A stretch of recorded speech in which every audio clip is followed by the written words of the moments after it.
الصوم لله يجزي كيف شاء به الصوم لله يجزي كيف شاء. السلام علیکم ورحمۃ اللہ وبرکاتہ. آپ سب کا خوش آمدید ہے اس یوٹیوب چینل پیغام میڈیا میں. آج ہم بات کریں گے ان چیزوں کے بارے میں جس سے کہ وضو ٹوٹ جاتا ہے. 8 چیزیں ہیں جن سے وضو ٹوٹ جاتا ہے، اور بھی بہت ساری چیزیں ہیں جو انہی 8 چیزوں کے ذیل میں آ جاتی ہے. تو چلیے شروع کرتے ہیں. سب سے پہلے ہم یہ جانیں گے کہ وضو کتنا ضروری ہے انسان کے لیے، کہ اگر انسان کسی بھی طرح کی عبادت جیسے کہ نماز ہو یا پھر قرآن کی تلاوت ہو یا پھر سجدہ تلاوت ہو، تو ان سب میں جب انسان کا وضو صحیح ہوگا تو اس کی نماز صحیح ہوگی. جب نماز صحیح ہوگی تو اس کی نماز قابل قبول ہوگی.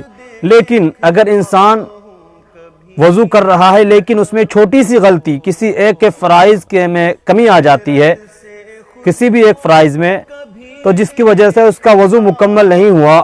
اور جب وضو مکمل نہیں ہوا تو وہ جتنی بھی عبادت کرے گا، چاہے وہ رات بھر نفل نماز پڑھتا رہے یا تلاوت کرتا رہے، تو وہ قابل قبول نہیں ہوگا، کیونکہ وہ باوضو تھا ہی نہیں، تو اس کی نماز ہوئی نہیں.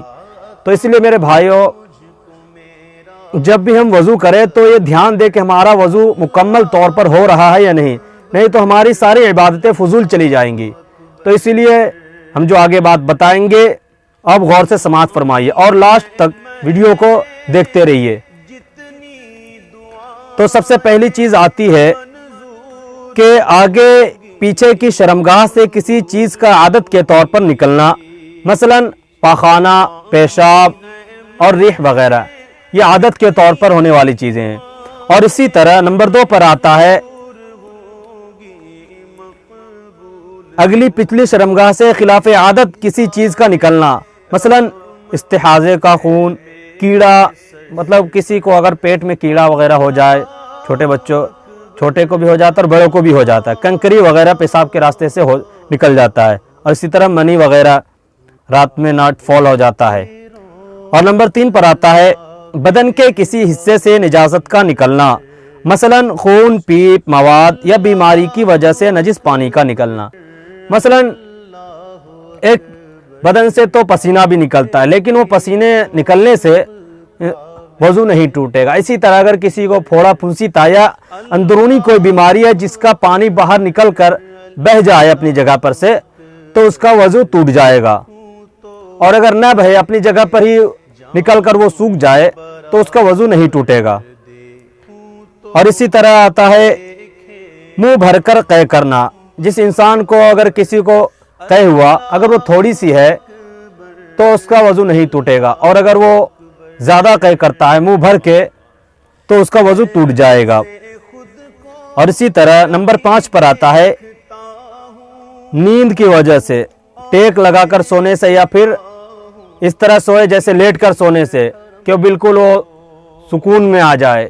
لیٹ کے سونے کے بعد انسان بالکل سکون محسوس کرتا ہے. اور اسی طرح کسی چیز کو ٹیک لگا کر سویا ہے، تو اگر وہ جس چیز پر ٹیک لگایا ہے اگر وہ چیز نکال دی جائے تو گر جائے اس کی وجہ سے، تو اس کا وضو ٹوٹ جائے گا. یا پھر اس طرح سویا ہے کہ اگر وہ ٹیک نکال بھی دیا جاتا ہے تو وہ بالکل اپنی جگہ پر ہے، مطلب وہ پوری نیند میں پوری طرح سے نہیں ہے، تو اس سے اس کا وضو نہیں ٹوٹے گا. اور اسی طرح اگر کوئی ایسے سو رہا ہے جھل کر اونگ رہا ہے بیٹھ کر، اگر وہ اونگتے اگر وہ پچھلا اس کا حصہ اٹھ جائے تو اس کا وضو ٹوٹ جائے گا. اگر وہ بیٹھ کر ہی جھولتا رہے تو اس کا وضو نہیں ٹوٹے گا. اور اسی طرح نماز وغیرہ میں بھی آتا ہے کہ اگر نماز میں اگر کوئی انسان سجدے میں یا رکوع میں سو رہا ہے، تو اگر وہ نماز اس کے بالکل جس طرح رکوع ہونا چاہیے اس طرح ہے، اور اسی طرح اگر سجدے میں سو رہا ہے لیکن سجدہ اس کا بالکل صحیح طریقے پر سجدہ ہے، جیسے کہ اس کے ہاتھ اس کے پسلیوں سے بالکل الگ ہیں اور زمین سے اوپر ہے، تو اس حالت میں اگر سوتا ہے تو اس کا وضو نہیں ٹوٹے گا. لیکن اگر عورتوں کی طرح سجدہ کرتا ہے کہ ہاتھ بالکل زمین پر رکھ لے، پہلیوں سے بازو چپکا لے، تو اس کی وجہ سے اس کا وضو ٹوٹ جائے گا۔ اور نمبر 6 پر آتا ہے بے ہوشی، پاگل پن اور نشہ۔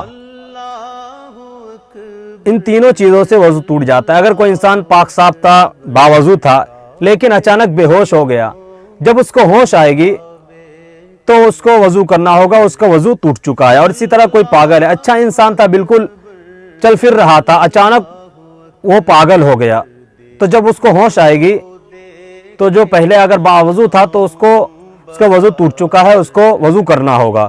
اور اسی طرح نشے میں اگر کوئی انسان اچھا تھا، بالکل باوضو تھا، اور وہ کوئی ایسی نشیلی چیز کھا لیتا ہے جس کی وجہ سے وہ نشے میں بالکل بھر جاتا ہے، تو نشہ ختم ہونے کے بعد اس کو وضو کرنا ہوگا، اس کا وضو ٹوٹ چکا ہے۔ اور نمبر 7 پر آتا ہے رکوع سجدے والی نماز میں قہقہے مار کر ہنسنا۔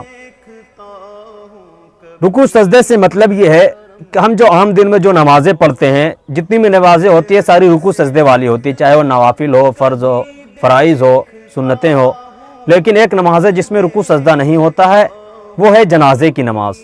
اگر کسی انسان جنازے کی نماز میں قہقہے مار کر ہنس دیتا ہے تو اس کا وضو تو نہیں ٹوٹے گا، لیکن اس کی نماز جاتی رہے گی۔ اور اسی طرح نمبر 8 پر آتا ہے مباشرت فاحشہ، یعنی بلا کسی رکاوٹ کے شرمگاہ کا شرمگاہ سے ملانا، خواہ مرد کا عورت سے ہو یا مرد کا مرد سے یا عورت کا عورت سے۔ یہ 8 چیزیں ہوئیں، اور اس کے اندر بہت ساری چیزیں اس کے ذیل میں آ جاتی ہے، جس کا آپ کو ڈیٹیل میں بھی آپ کو ویڈیو بنا کر دے دیں گے۔ تو اس طرح کی ویڈیو کے لیے ہمارے چینل کو لائک کرے، شیئر کرے اور سبسکرائب کرے۔ اور جو ہم باتیں بتائے ہیں کتاب المسائل جلد نمبر 1 صفحہ نمبر 161۔ تو چلیے آج کے لیے اتنا ہی، خدا حافظ۔